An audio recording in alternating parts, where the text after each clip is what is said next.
আজকে মুখ্যমন্ত্রী হঠাৎ করে ম্যাগমা হাউসে গেছিলেন, গিয়ে বলছেন যে ওখানকার সব রেস্টুরেন্টগুলো একবারে নিয়ম টিয়ম মেনে নেই, দমকলের কোনো ক্লিয়ারেন্স নেওয়া নেই, মুখ্যমন্ত্রীকে যেতে হবে।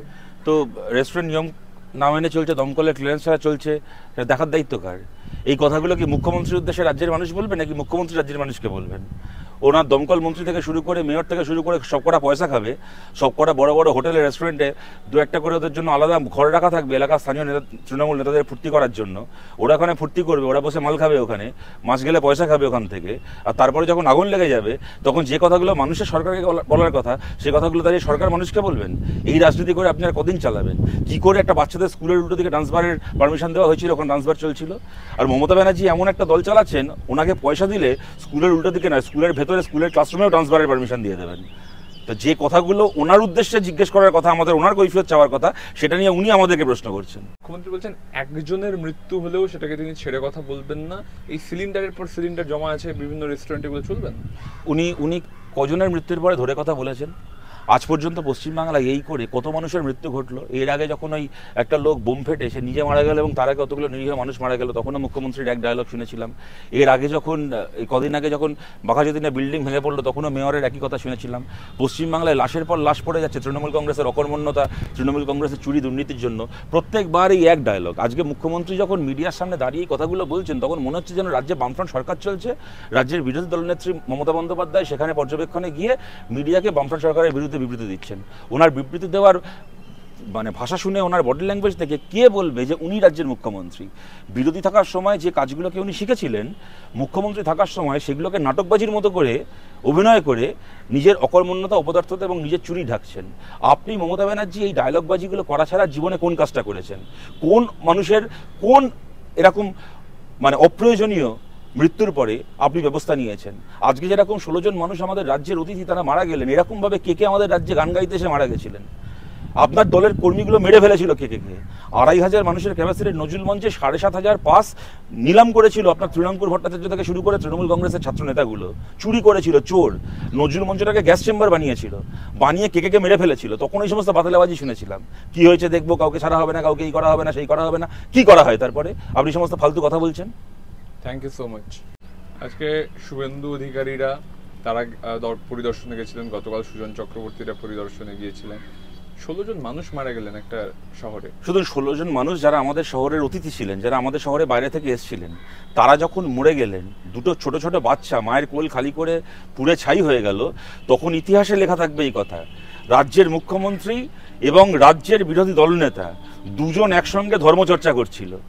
দুজন একসঙ্গে, একজন মন্দির উদ্বোধন করছিলেন তো একজন সনাতনী সম্মেলন করছিলেন।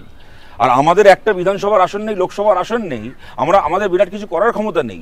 তবু অন্ততপক্ষে ঘটনাস্থলে সবার আগে ছুটে যেতে পেরেছিলাম সুজন চক্রবর্তী, সুদীপ ভট্টাচার্যের ওনাদের সঙ্গে, বামপন্থী ওখানকার ফৈয়াজ খান, বামপন্থী কর্মীরা। এটা ইতিহাসে লেখা থাকবে, যারা জিতলো মানুষের ভোটে, সরকারে এলো এবং প্রধান বিরোধী দল হলো, তারা গিয়ে সনাতনী সম্মেলন আর মন্দির উদ্বোধন করছে যখন, তখন মানুষের কাছে সবার আগে পৌঁছচ্ছে বামপন্থীরা। দিলীপ ঘোষ এই মুহূর্তে একেবারে শিরোনামে চর্চার। আজকে তাকে গো ব্যাক স্লোগানও শুনতে হয়েছে। এই দিলীপ ঘোষের মুখ্যমন্ত্রীর সাক্ষাৎটাকে সিপিএম কিভাবে দেখে? দেখুন, আমরা এগুলো দেখি না। উনি কদিন আগে মালা বদল করেছেন, এরপর ফুল বদল করবেন, তাতে আমাদের কি যায় আসে বলুন? এখন আমি দেখছি যে তৃণমূল থেকে দলবদল করে বিজেপিতে আসা কিছু নেতা দলবদল নিয়ে বড় বড় জ্ঞান দিচ্ছে, দিলীপ ঘোষের দলবদল নিয়ে বড় বড় জ্ঞান দিচ্ছে। এরাই পশ্চিমবাংলায় দেখিয়েছিল যে দলবদল করা যায়, একটা দলের খেয়ে পরে অন্য দলে যোগ দেওয়া যায়। এবং আমাদের কাছে তো অবাক হওয়ার কিছু নেই। আমরা বরাবরই বলে এসেছিলাম যে পশ্চিমবাংলায় তৃণমূল আর বিজেপি দুটো আলাদা পার্টি নয়, দুটো একটা পার্টি। যারা বিশ্বাস করেনি তারা দেখছেন।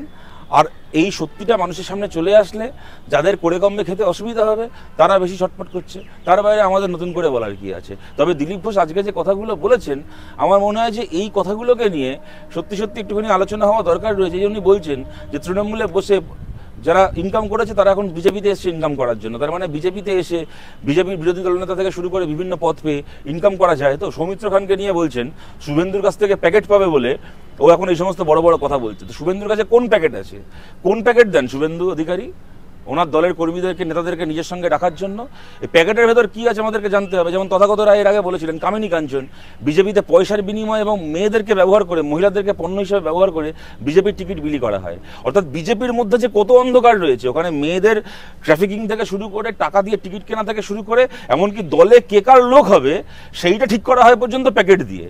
সুতরাং এই যে একটা মানে এই যে একটা নোংরা দলটা ভেতর থেকে কত নোংরা, এইটা বোঝার জন্য আমাদেরকে লাগছে না, বিজেপির বড় বড় নেতাদের কথাতে মানুষ বুঝতে পারছেন। দিলীপ ঘোষ বলছেন বিজেপি আগে বেশি ভোট পেত, আগে বেশি সিট পেত, এখন পেছনের দিকে যাচ্ছে, দলটা একটা দোকানে পরিণত হয়ে গেছে। দেখুন, দিলীপ ঘোষের আমলে বিজেপির ভোট পশ্চিমবাংলায় বেড়েছিল, পরবর্তীকালে ভোট কমেছে, এটা তো ঘটনা। তবে আমি এইটুকু বলবো, এইটা বলে দিলীপবাবু নিজেকে একটু মহিমান্বিত করতে পারেন, কিন্তু ঘটনা হচ্ছে উনি যে 19-এর সঙ্গে 24-এর তুলনা করছেন পশ্চিমবাংলায়, 2019-এ তো গোটা ভারতে বিজেপি 303টে আসন পেয়েছিল, 2024-এ তো গোটা ভারতে বিজেপির আসন হয়ে গেল 239টা, তাই না? বিজেপি এখন জোট সরকার চালাচ্ছে, আগে একার ক্ষমতা সরকার চালাতো।